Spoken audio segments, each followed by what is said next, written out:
you. So let me see. Here we go. All right.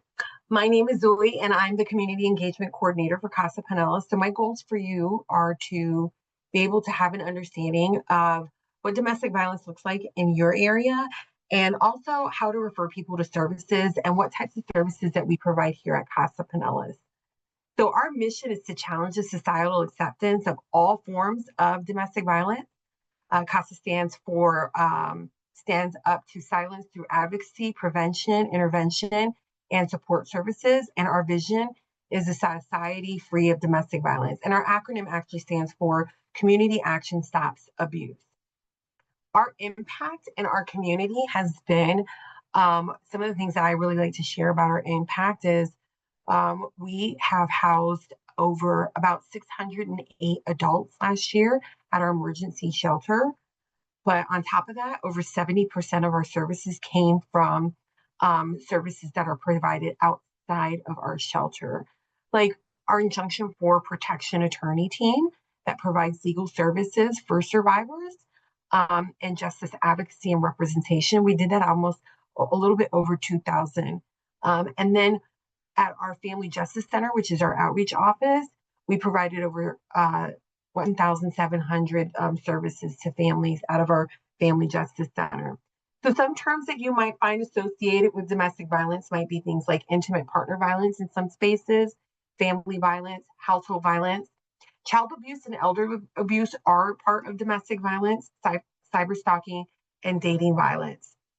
And what we know is that 1 in 3 women experience domestic violence and some form of severe physical violence from an intimate partner, and 1 in 4 men. And we also know that 1 in 10 teens have experienced some form of physical violence by an intimate partner in the last year alone. And our statistics also tell us that 1 in 15 children are exposed to domestic violence. And out of those 1 in 15, 90% of them actually witnessed the domestic violence. 7 in 10 survivors report that their abusers have also targeted their pets. Domestic violence is the leading cause of homelessness in women and children.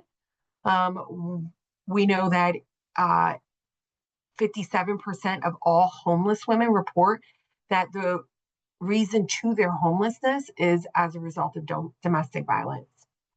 So here in Pinellas County, we happen to rank 5th out of 67 counties in Florida for the number of incidents of domestic violence.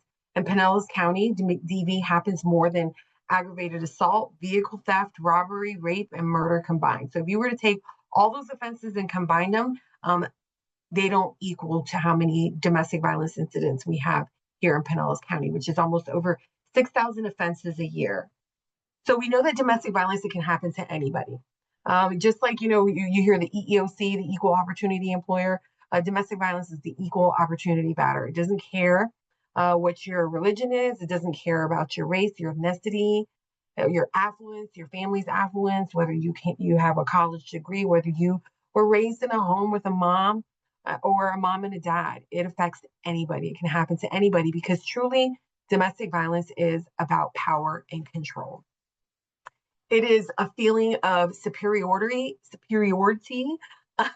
and it's the only way to do that is to consistently make the victim feel inferior until that victim believes it. And domestic violence is not an anger issue or a substance use problem. It's about power and control. What we do see is that substance will essentially just make it be presented more. And anger is just really the symptom of the power and control. So why do survivors say, well, statistics tell us that it takes about 7 times for a survivor to leave and go back and forth before they finally leave for good? Because survivors, they don't leave, they escape.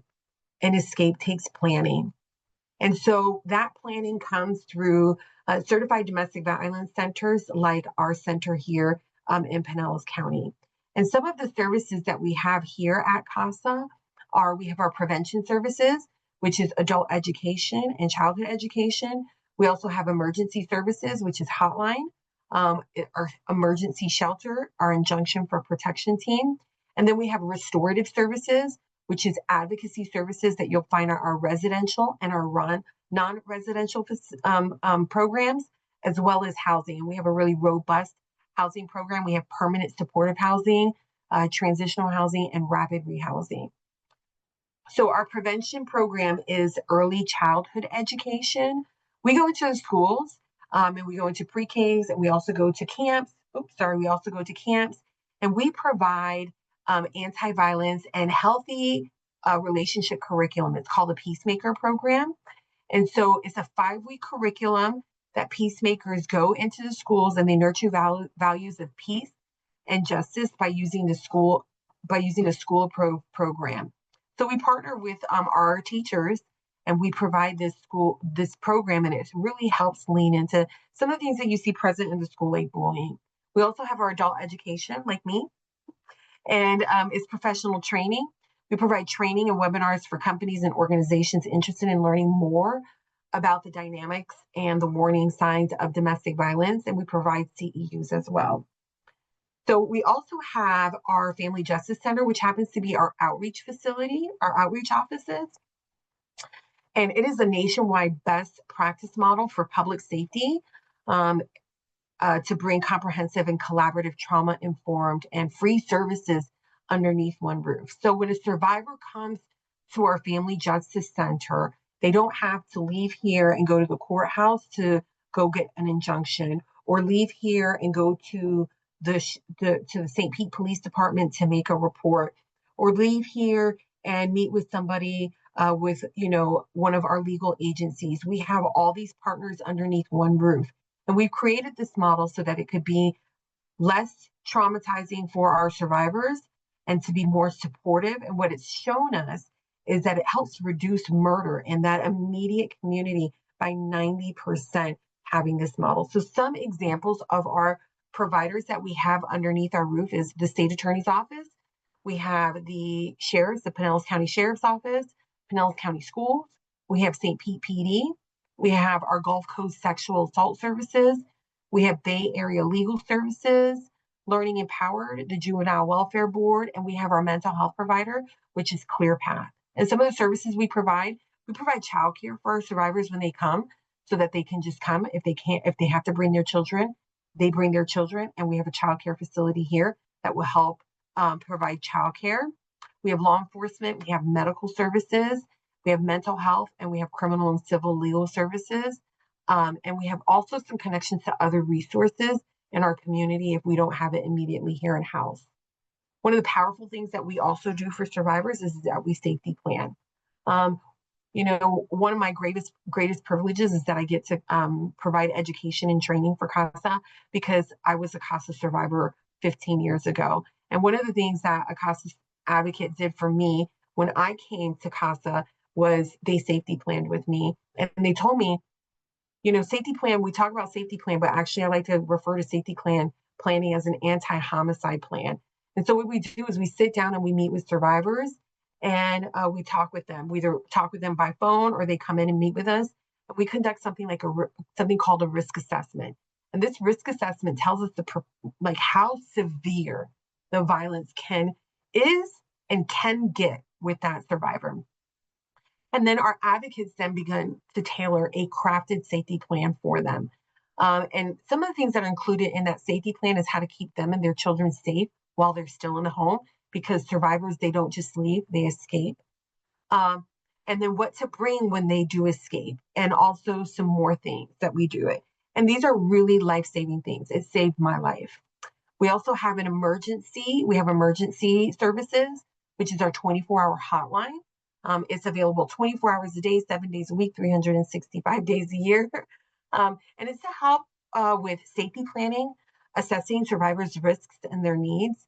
And we also have a chat that they can access if they can't give us a call through our website.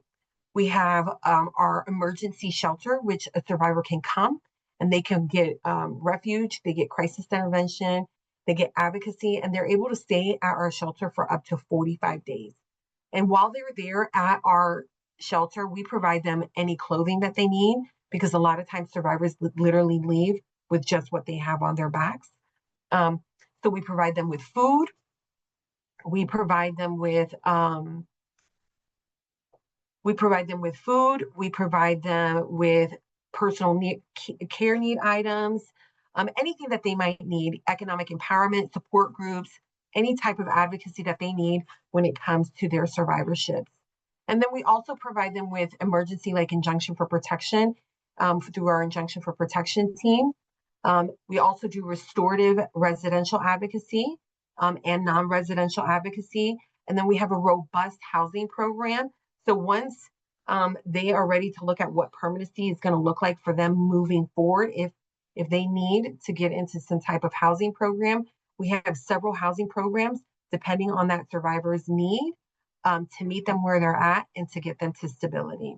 There are ways to get involved with CASA. You can volunteer with us through, if you want to volunteer directly with survivors or not, or you can be an ambassador or through special projects and events. And then we also receive a lot of our donations come to CASA, and 90% of our donations, when I say they come to CASA survivors, they really do. And then if it doesn't come to us, it goes to our thrift store, and all of the proceeds come back to our services. Are there any questions when it comes to domestic violence services here in Pinellas?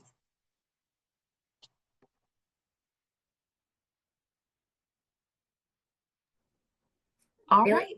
Really quiet group that we've got here tonight, Zuli. Yeah, it's getting late. That's why.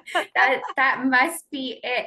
Thank you so much for sharing these resources and this information. It is so incredibly valuable, and I am so grateful to you for being here and for giving us this information so that we can share it with the community at large. So thank you, Zuli. Thank you for all you do.